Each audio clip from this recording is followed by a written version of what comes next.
Olá, pessoal! Hoje nós iremos aprender sobre os pontos de localização. Vamos lá?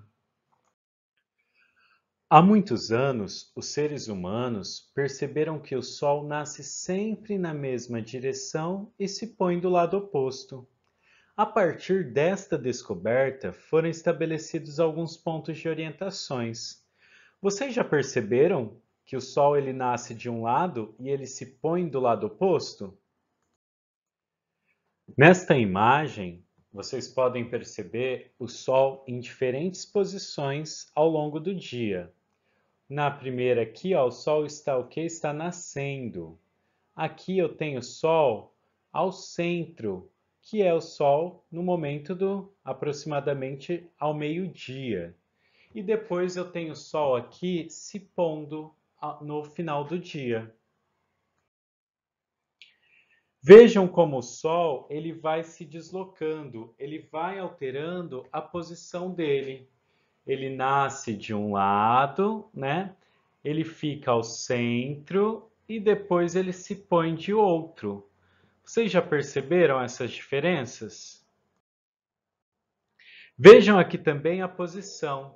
Nós temos aí um guarda-sol. Olhem como que a posição da sombra ela vai mudando ao longo do dia. Isso se deve a essa mudança de posição do Sol.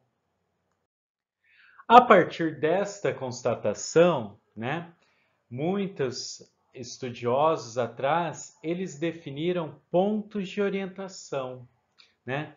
Nós temos aqui o Sol nascendo ao leste, certo? E ele se pondo a oeste. Quando nós nos colocamos, né, com a cabeça para frente, nós temos a direção norte. E atrás do nosso corpo, nós temos a direção sul. Então, a partir do local aonde o Sol nasce, nós temos a direção leste. Aonde o Sol se põe, nós temos a direção oeste. Em nossa frente, direção norte e atrás a direção sul. Para se localizar, nós temos a rosa dos ventos.